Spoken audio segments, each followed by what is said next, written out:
Okay, this is problem 1571 on page 685. If you're watching the video, you should download the SOLIDWORKS drawing that we've made, because we've already solved the geometry of this problem. And we have a bunch of dimensions that are important. We found all the instance centers, recreated the drawing here to show the important instance centers that we found. We're interested in the motion of this point up here, which the book calls point E. And they've given us some interesting information about let's see, point B. We know that this point down here, which they call B, and this point up here, which we need the velocity for, we know that the velocity of B is to the right, and it's 0.48 meters per second. We're supposed to find the angular speed of body 2, which is this body, and the angular speed of body 3, as well as the linear speed of point E. Now we have some important dimensions, and of course the instance centers. But let's see if we can solve this pretty quickly and easily. The angular speed of 2 is related to the linear speed of B because look, I12 is right here. So body 2, this link, is just pivoting about ground right here. So the relationship between the angular speed of body 2 and the linear speed is just a V equals omega r. So let's do it this way. The velocity of B must be equal to the angular velocity of body 2 about this center. So we just need the distance from 1, 2 to B. That's the distance we need. So omega 2 is the velocity of B divided by I12 B. Now the velocity of B is 0.48 meters per second. What's the distance between I12 and B? See it over here? It's just 0.4 meters. Now, if you're watching the video again, you should look at the SOLIDWORKS video. What we've done is we've measured this distance and found that it's 0.4 meters. We created a scaled drawing to do that. So grab your calculators, please, or, well, you really don't need to, do you?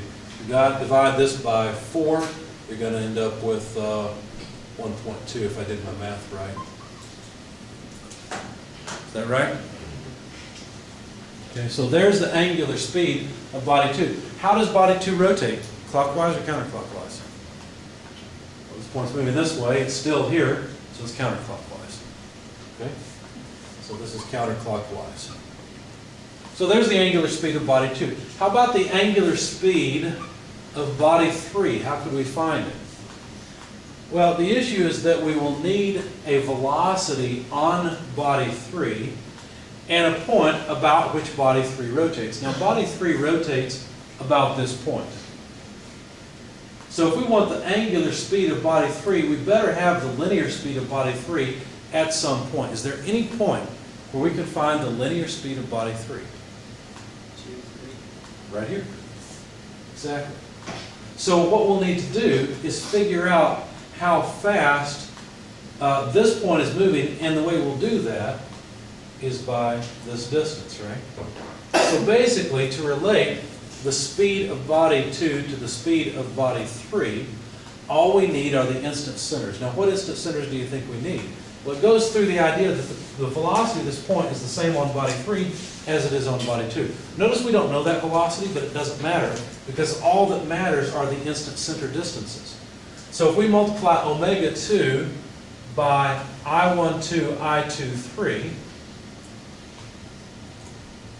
that would give us the speed of this point, right? They give us the velocity. Then all we have to do is realize that that's the same speed on body 3. So it's omega 3 multiplied by I13, I23. Solving for it, it would be like this. Now, I've given you guys equations with the J's and K's, so you can plug them in and it'll always work. You should verify that this matches what I gave you. So we need the distance between I12, I23, and I13, I23. Omega 2 we just found, 1.2 radians per second. I12 to I23, we found that distance, it's 0.25 meters. Notice the units actually don't matter, we just need a relative ratio. I13 to I23 is 0.67. It's probably really 2/3, but we'll just put down 0.67. The meters will cancel, and whatever the result is, that would be the angular speed. Now, is it positive or negative? Well, if we define counterclockwise as positive, is body 3 rotating clockwise or counterclockwise? How do you decide? Well, the key is if the common instant center between the two bodies is outside of the line between the two ground pivots, then it rotates in the same direction. Okay? So in fact, I23 is outside of I12, I13. It's outside of this line. So body 2 and body 3 must be rotating counterclockwise. And if that's a positive thing, then we would choose positive. Okay? So multiply 1.2 by a quarter and then divide by 0.67. How much do we get? 0.45, thanks. And this is again counterclockwise, which is positive. Okay, so now we've got the angular speed of body 2 and of body 3. How should we get the linear speed of point E? We need one more dimension that I forgot to measure off on SolidWorks. We're going to need this distance. Why?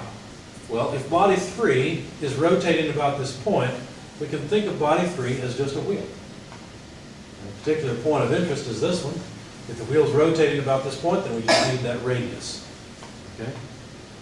So, the velocity of E is going to be calculated by the equation I just erased, except that we're going to use different angular speeds. We need the angular speed of body 3 and the distance between I13 and E. So let's go and measure that distance in SolidWorks.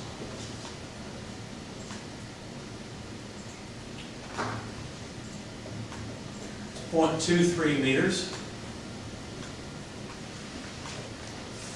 So 0.45 radians per second multiplied by the, what did I just say, 0.23 meters should give us our result. So what's the velocity of E?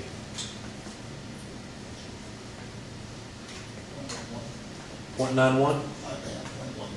0.11, thank you. There's the speed. Now, is E moving to the right or to the left? It's moving to the left. How many people want to say it's moving to the left? How many people say it's moving to the right? Well, think about it. The pivot point is right here. We already know that body 3 is rotating counterclockwise, so it must be moving to the right. Okay? Make sense? The key is always to find the ground pivots, because that's what really pins the body's motion to ground. And ground is always our reference. Okay? So that's that. Now, if you solve this problem using your books method, it's much more painful than this. The instant centers make this very easy to do. Questions, comments?